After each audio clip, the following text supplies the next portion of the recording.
سخن آخر را با یکی از جوانمردان، یکی از نفرهایی که در این راه سر و ریش خود را سفید کرده اند و یادم می آید زمان شاگردان ایشان در افغانستان که ایشان مسئولیت تعلیم و تربیه را بر دوش داشتند، در مدرسه های اسلامی یا که در مدرسه های بیرون از افغانستان به تحصیل روان کرده می شدند، در آن از خدمت ها و نقش حضرت مولانا عبدالحی اسکندر یادآور می شدند و چون بزرگان ما هم گفتند که به پیر مرو در امانی هرچند اسکندری زمانی، برای همین رشته سخن را به حضرت مولانا می دهیم تا در حدود 3-4 دقیقه یکم پند یا نصیحت داشته باشند برای ما اعضایان حزب و مهمانان این همایش ابراز بدارند.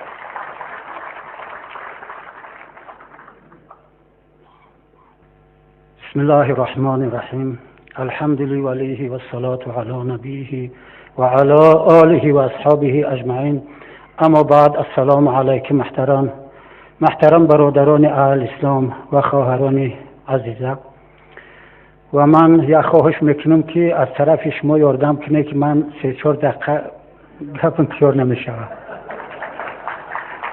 و دیگه میشم که در وقت صحبتم رئیس حزبم نگاه نمیکنم که من اشاره میکنه که خیلی گپو نزن.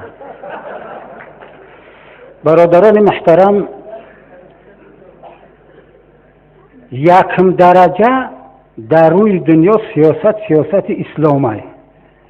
من در نزد استادم حضرت مولای محمد جان که با لقب گویا که هندستانی میگفتند، خوقندی میگفتند، من الحمدلله از جوانی تا مرگ شد که حتی در قبر من ماندمش.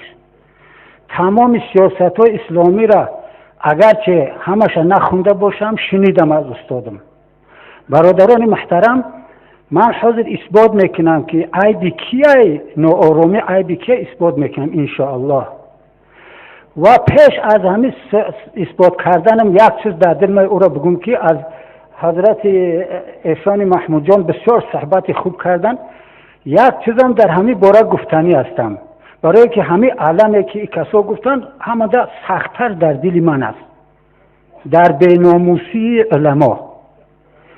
یک عالم چقدر عالمی با قوت زور بده است، بسیار حکمت ها را یک کتاب کرده همراهش میگردونده است، حکمت های عجایبه. یک روز در معرکه استاده است که خیلی صحبت کرده است، پس از صحبت خسته است مثلا قرغان که جای میرفته است که کتابش گرفته است و پس راه دوره یک نونی هم در بالای کتابش مونده است.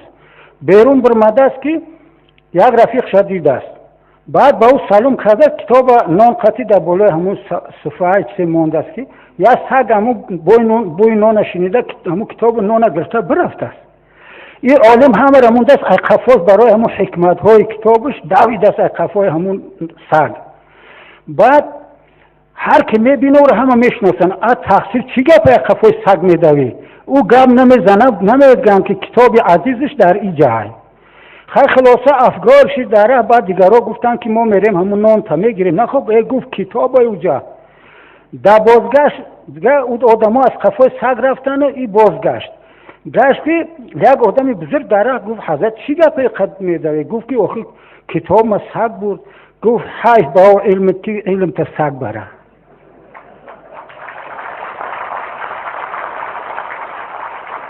حیف با همه خیلی ملوگیه که شیطان برک در وسواس شیطان گفتی و سگ که شیطانه. برادران محترم، اکنون شروع میکنم با مقصدم. برادران محترم، من پیر شدگیم، همه الحمدلله بی نسبت به همه که جوانا حال آگاهن، اگر چه علمی هرچی که داشته باشن، با پیری هم یک اسرار هست. با همه حیات ما همراه بزرگا گذراندم الحمدلله. همراه بزرگا حضرت ایشان عبدالرحمن جان، حضرت مولوی، تمام علما را الحمدلله که استاد ما خودم در قبر موندگی از همونجا دعا گرفتگیم. برادران، من از استادم سیاست اسلام آموختگیم. سیاست اسلام چیه؟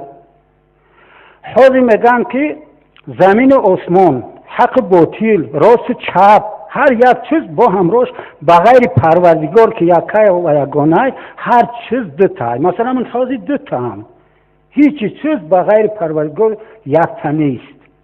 خب اکنون ما حاضر میگیم که در تعارف همه در تمام مجلس های دولت ها حقوق بشر این چوه تنها های شریکی چی های؟ حقوق بشر میگیم این شریک داره چوه ذکر نمینیم. اول حقوق الله های بعد حقوق بشر برادرها. اول حقوق الله های چون حقوق الله رو ما و شما نمیگیریم فقط حقوق بشر تا خط کشیده را حقوق داره اجازه حقوق نداره.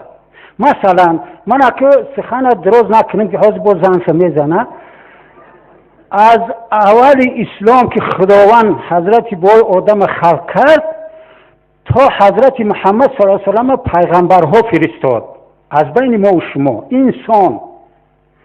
اگه من همه اخیروش بگم باید قیاس کنه با تمام پیغمبرها. با حضرت محمد صلی الله علیه و سلم قرآن نازل کرد. مشرکا اگه کوتاهش بگم که وقت کمه مشرکا می اومدن میگفتن که ای محمد رسولش نمیگفتن ای محمد انا همه جای قرآن دیگرگون که ما ایمان میاریم.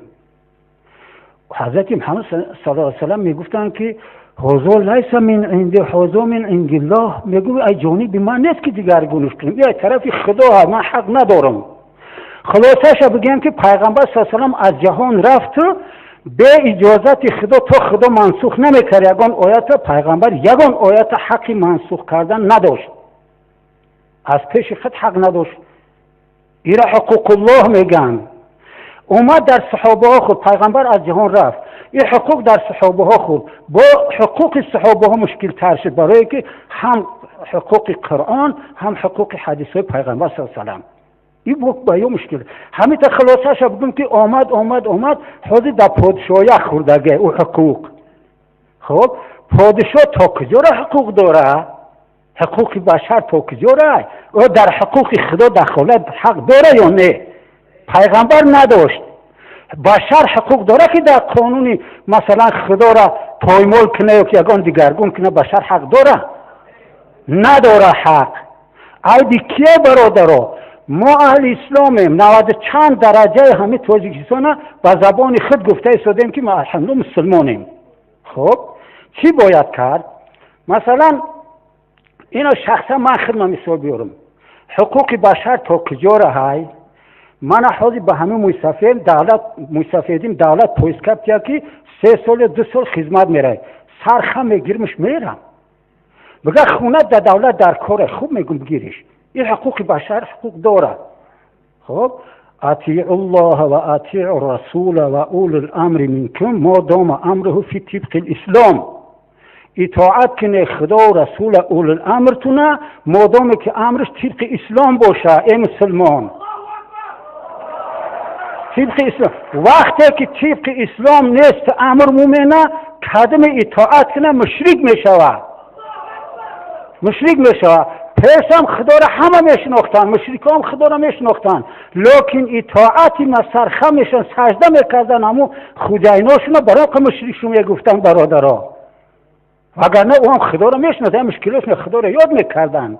با حقوق ما اینا مثلا بگه که ماشین در کار ماه خونه در کار ماه خب چی زندگی دارید ماه مرحمت خودت ارمیه بره خوب میرم یکی بگن نماز نخون روزه نگی مسجد نره درس نگو یا حقوق بشر نیستن. خب یک تا مثلا حاضی من مستفیدم یک خوجین یک سنگ یک تانه را بگه همه را بردار اخم زورم نرسه ایدارم کنه و بعد بزنم در همه دوبین کم بزنه که چشورم اخی زورم نمیرسه. ای مسلمانو من از زن و فرزند و خونه و در زندگی و همان در اسلام با من دوست نزدیکی حاضر مثلا همه چیز ما بگیره برای که نگه همین مرده دروغ میگه یا که درویه برای همه چیز ما بگیره من روزی پروا ندارم. نه که در مقابل اسلامم انا همه جا شهادت در همه جا توغری میگیره نه برای یک کس وظیفه‌ش گرفتن نه برای یک کس دشمنی شخصی کردن یا نیستن. ما و شما این فکر در وجود ما انشاءالله نیست در فکر نمیاریم. ما بدبینیم و به خاطر هایی که دینمون چی کرده مقابلتی که ایستادن ما مقابل دین مثلا که چی کرده ایستادن فرزندامو مسجد نره هر روز در مسجد اکثر وقت خطیبا میگن که فرزندا از راه بیراه شدن مکتب و مکتب جنگ داره بعد یه روز نشد آخی جمعه در سرم پرسیم خیسم گفتم هموی نصیحت منی داخل جوان چور مصفیده دایجا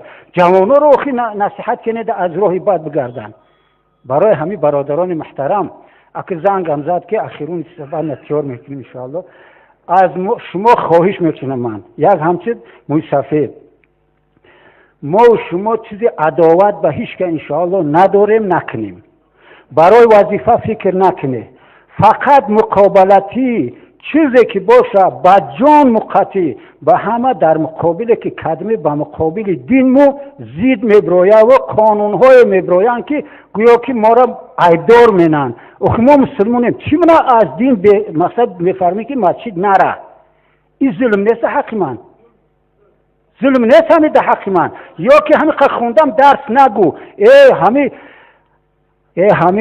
را همه ملاها به سر قدرت برآوردن باور منه که من یاد دارم که گهواره را به روسی علم گفتن سپیدتی بودش کنسمال بودش پیانیر این خیلی علم گفتن این قانون و این رسم رسوم ما ملاها در دست دادیم همه یا را نداشتن با همین موقع عیب داریم السلام علیکم و رحمت الله و برکاته